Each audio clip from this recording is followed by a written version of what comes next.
প্রচণ্ড পরিমাণে গরম পড়া শুরু হয়েছে। চৈত্র মাসের গরম সহ্য করা যায়, কিন্তু এই সময়ের গরমটা একদমই সহ্য করতে পারছি না। তো গরম আর যাই হোক, রান্না তো করতে হবে। চলে আসলাম রান্না করতে।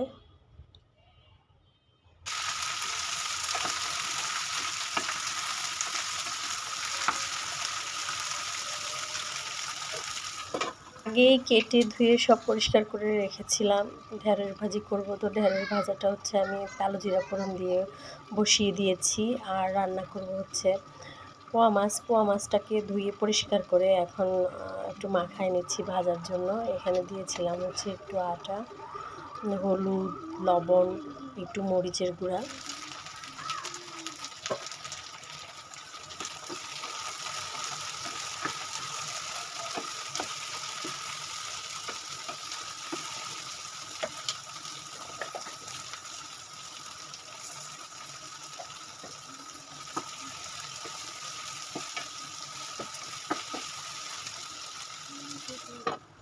ভাজিতে লবণ দিয়ে আর একটু ঢাকা দিয়ে দিয়েছি। একটু ঢেকে ঢেকে ভাজলে তাড়াতাড়ি হয়ে যাবে।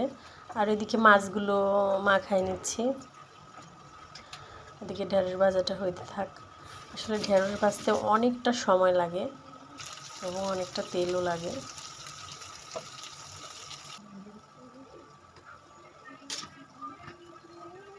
দেখতেছিলাম যে ভাতটা কি ফুটলো নাকি। আমি রাইস কুকারে ভাতটা হচ্ছে মার গেলে তারপর রান্না করি, মারটা ফেলে দিই। এর জন্য অনেকখানি জল দিয়ে বসাই। এর জন্য দেখতেছিলাম ভাতটা ফুটেছে নাকি। ভাতটা ফুটলে আবার ভাতটাকে নামাই দেবো।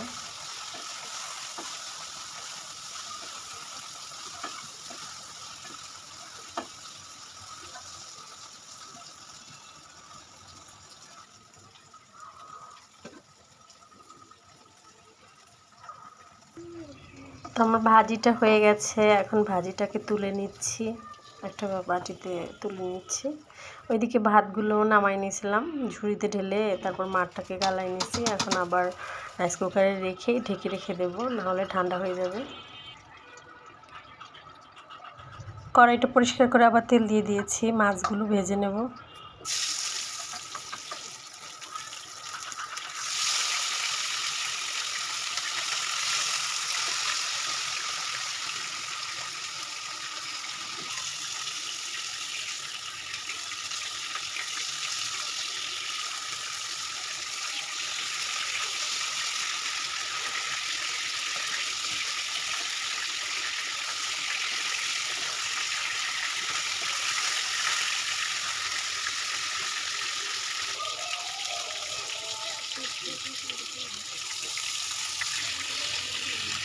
এই তো মাছগুলো ভাজা হয়ে গেছে, এবার তুলে নিই মাছগুলোকে।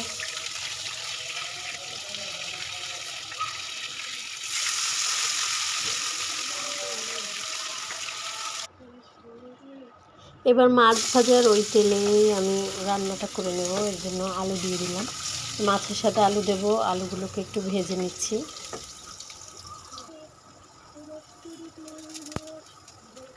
তো আলুগুলো ভাজা হয়ে গেছে, এক পাশ দিয়ে হচ্ছে ফোড়নটা দিয়ে দিলাম। সাদা জিরা ফোড়ন দিয়েছিলাম।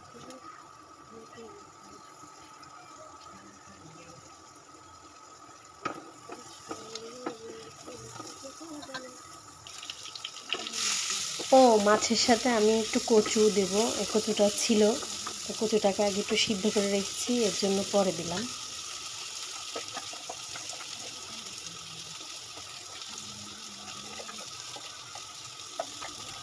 এবার দিয়ে দিলাম একটু লবণ।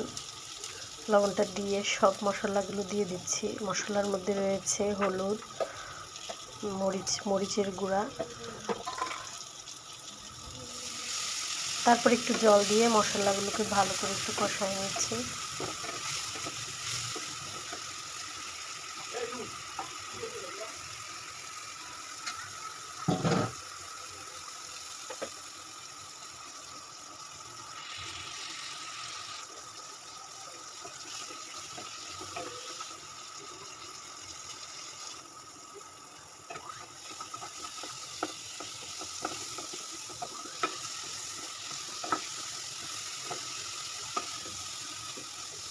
আমার কষানোটা হয়ে গেছে, তেল ছেড়ে দিয়েছে। এখন আমি জল দিয়ে দিচ্ছি ঝোলের পরিমাণে।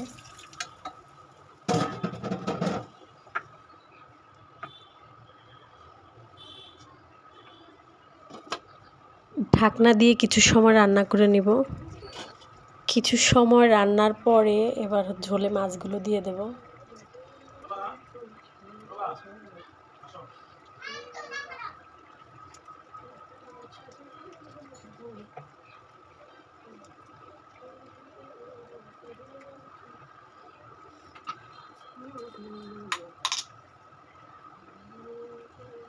দিয়ে দিলাম একটু জিরার গুঁড়া, আর কোনো মশলাই দিব না, এই জিরার গুঁড়াটাই দিলাম। গরমের মধ্যে অতিরিক্ত মশলার রান্না খেতে ভালো লাগে না।